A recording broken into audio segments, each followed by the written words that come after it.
The lies have finally caught up, and Vanessa McBride is trapped in a lethal nightmare of betrayal, blood, and savage secrets that will tear Fairmont Crest apart. Everything just changed. If you thought the criminal underworld of this town was terrifying before, you have seen absolutely nothing yet. We are witnessing the total, catastrophic collapse of Vanessa McBride's entire world. And let me tell you, the devastation is absolute and unyielding. Joey Armstrong, the man she thought was her ultimate protector, her passionate lover, her safe harbor in a storm of grief following her husband Doug's tragic death, has just been exposed as the ultimate manipulator. This is not just a lover's quarrel. This is a brutal psychological war. Joey looked Vanessa dead in the eyes without a single flinch and spun a web of deceit so thick, so toxic, that it is suffocating. He tried to convince her that his sister, Heather Armstrong, was nothing more than a highly successful, legitimate businesswoman visiting from London, a sweet, innocent family reunion. Right? Wrong. Dead wrong. Let us break down this explosive deception piece by piece. It is Joey versus Vanessa. It is a terrifying battle of perception versus reality. Joey played the role of the concerned, protective boyfriend flawlessly. He told Vanessa that he explicitly canceled his highly anticipated, incredibly dangerous meeting with the terrifying crime boss known only as the Impaler. He claimed he did it because Heather unexpectedly showed up at the casino. He wanted Vanessa to feel safe, to believe that he chose family and love over the dark, violent underbelly of his casino empire. But we know the truth, and the truth is absolutely savage. Joey lied through his teeth. He did not want Vanessa anywhere near his actual business, desperately shielding her from the horrifying reality that the monster terrorizing the streets is actually sharing his own DNA. But Vanessa's not stupid, even if she has been temporarily blinded by her desperate need for love and stability. When Joey claimed he canceled the meeting, instead of feeling a wave of relief, a sickening, agonizing knot of anxiety twisted deep in her stomach. If the meeting was canceled, that meant Joey was still a massive target. It meant the Impaler was still out there, lurking in the shadows, waiting to strike at any moment. Vanessa's heart pounded with the terrifying thought that Joey was still in grave danger from this ruthless syndicate leader. She had absolutely no idea that the danger was already sitting right there in her living room, casually sipping a drink and offering Joey a lucrative partnership in an international black market plasma ring. The tension is suffocating, and you can literally feel the walls closing in on Vanessa as she blindly navigates this terrifying minefield of lies. And then comes the slip-up that shatters the illusion into a million jagged, bloody pieces. Enter Randy Parker. Randy, the supposedly loyal henchman, the man who is paid to keep his mouth shut and do the dirty work. In a moment of sheer carelessness, a moment of explosive vulnerability, Randy lets the terrifying truth slip from his lips. He accidentally reveals to Vanessa that Joey never, not for one single second, issued any order to cancel the meeting with the Impaler. Boom. The bomb drops. The shockwave hits Vanessa like a physical, violent blow to the chest, leaving her gasping for air. The betrayal is absolute and earth-shattering.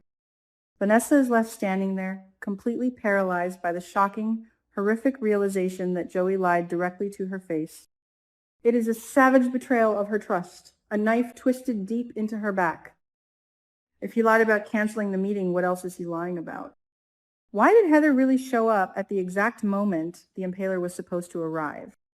You can see the gears turning frantically in Vanessa's mind as she pieces together the catastrophic puzzle. The horrifying, chilling suspicion begins to take root in her soul. Heather is not just a businesswoman. Heather is the Impaler. The very woman who runs the deadly plasma ring that has already cost innocent lives. Randy realizes his catastrophic mistake immediately. The sheer panic in his eyes is palpable, a raw terror that sends shivers down your spine. This is Randy versus the truth, and the truth is winning a brutal victory. Randy practically begs Vanessa to keep her mouth shut. He pleads with her, his voice trembling, to remain calm and stay completely silent. He's not just begging for his own safety because Joey would absolutely destroy him, perhaps even kill him, for this monumental slip-up, but he is begging for the safety of Vanessa and her innocent children. Randy knows the monsters they are dealing with. He knows that knowing too much is a literal death sentence in the shadows of Fairmont Crest. But how on earth can she stay silent? This horrifying revelation violently drags Vanessa back to the brutal reality check she received earlier from Danny Dupree. Let us rewind to that explosive, deeply uncomfortable confrontation. It was Vanessa versus Danny. It was a vicious clash of romantic delusions versus harsh, unforgiving truths. Vanessa, spiraling in a massive panic over Joey's incredibly dangerous life, had called Danny for support. She desperately needed a friend to lean on, but Danny delivered a savage, uncompromising wake-up call instead. Danny did not hold back for a single second. She asked the tough, agonizing questions that Vanessa had been desperately, willfully avoiding. What about the future of Deanna and Donnell? Danny looked at the terrified, weeping mother and ruthlessly stripped away all of her glamorous mob wife fantasies. Danny pointedly questioned if Vanessa even knew the real Joey Armstrong, or if she was just desperately clinging to a fake, charming shell of a man. Vanessa, in a moment of sheer, blinding delusion, had tried to argue that she wanted to be Joey's true partner in all of this, to stand bravely by his side in the criminal underworld. And Danny threw a massive bucket of freezing ice water over that ridiculous, dangerous fantasy. She pointed out the brutal, undeniable truth. How on earth could Vanessa survive the ruthless, blood-soaked criminal underworld when she could barely stomach the sight of a single low-level goon standing guard in her own hallway? Danny's harsh words now echo in Vanessa's mind like a terrifying death knell. She realizes the sheer, unadulterated naivety of her actions. She has been playing house with a literal crime lord, pretending she could handle the intense heat, and in doing so, she has placed her beloved, innocent children, Deanna and Donnell, directly in the crosshairs of a lethal international syndicate. Her kids' lives are hanging by a fragile thread, balancing over a terrifying abyss, especially now that she strongly suspects her boyfriend's own sister is a cold-blooded, calculating killer. This is no longer just a romance, this is war for her family's very survival. Driven by a desperate, primal maternal instinct and a burning, obsessive need for the absolute truth, Vanessa takes the ultimate life-threatening risk. This is Vanessa versus the shadows of Joey's empire.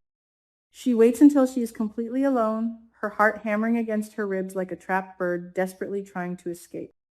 She silently creeps into Joey's private sanctuary, his office.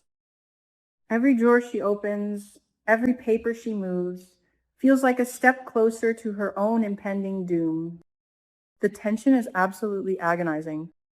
You hold your breath right along with her, praying to the heavens that Joey does not walk through that door and catch her in the act. And then she finds it, the smoking gun, the ultimate undeniable proof of Joey's savage betrayal. Hidden away in the dark, secretive corners of the office is the very hooded cloak that the Impaler wore during that fateful, terrifying meeting. The dark fabric feels like literal poison in her trembling hands. But the horrors do not stop there. Her shaking fingers uncover an old, faded photograph.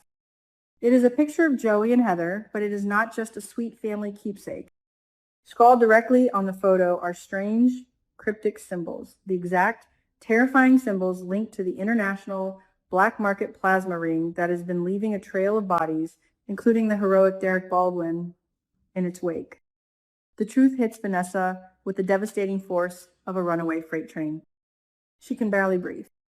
The air is violently sucked out of the room. Joey did not just know who the Impaler was. He is actively, willingly, and strategically covering for his own flesh and blood. He is protecting a literal monster who profits off the suffering of others. The man she shares a bed with, the man she trusted with her shattered, grieving heart after Doug's tragic death, is deeply and inextricably entrenched in a horrifying criminal conspiracy that threatens the entire town. Her entire reality crumbles into fine, worthless dust. Trust? Completely and utterly obliterated. Lev? forever tainted with the metaphorical and perhaps literal blood of the innocent. Vanessa realizes with sickening, terrifying clarity that she is living under the exact same roof as two of the most dangerous, ruthless criminals in the entire region. Heather Armstrong, the savage, unfeeling impaler, and Joey Armstrong, the manipulative, calculating enabler who pulls the strings from his dark casino throne. This is a living nightmare, and she cannot simply pinch herself to wake up. What on earth does she do now? The psychological torture Vanessa is enduring right this second is entirely unprecedented. Every single time Joey smiles at her from now on, every time he reaches out to touch her, she will feel the phantom blood dripping from his hands. She will see the impaler's dark, terrifying hood superimposed over his face. Can she ever look at him the same way again? Absolutely not. The innocent, grieving widow is gone forever. Vanessa has been violently thrust into a world of absolute darkness, and she is standing at the very edge of a terrifying moral cliff. This horrifying realization leads directly to the most agonizing, explosive dilemma of her entire life. Does she go to the police? Does she march straight to Officer Jacob Hawthorne, who is already dangerously obsessed with taking down this plasma ring and avenging his fallen friend Derek, and hand over the cloak, the cryptic photo, and the man who has become a father figure to her children? If she does, she saves herself. She saves Deanna and Donnell from a life of constant terror and potential violence. But she also signs Joey's permanent death warrant, or at the very least, sends the man she deeply loves to rot in a cold steel cage for the rest of his natural life. Or does she keep her mouth firmly shut? Does she heed Randy's panicked, desperate warning, swallow her overwhelming terror, and allow herself to sink deeper and deeper into the suffocating, toxic mud of Joey's criminal empire? If she stays silent, she crosses a line she can never uncross. She becomes a willing accomplice. She becomes part of the very darkness she feared. She will have to smile at Heather, knowing that woman is a ruthless international killer. She will have to kiss Joey, knowing his lips are forever stained with lies, manipulation, and betrayal. The stakes are unimaginably, terrifyingly high. One wrong move, one misplaced word, one suspicious glance, and Vanessa could lose absolutely everything: her freedom, her beloved children, her very life. Do not miss what happens next. The clock is ticking loudly, the walls are rapidly closing in, and the explosion that is about to rock Fairmont Crest to its core will leave absolutely no survivors unscathed. Will Vanessa become the ultimate whistleblower and bring down the Armstrong empire, or will she embrace the terrifying darkness and become the ruthless mob queen Danny warned her about? This is the turning point of the century. Drop your wildest theories in the comments below, smash that subscribe button to stay updated, and brace yourselves for the ultimate storm.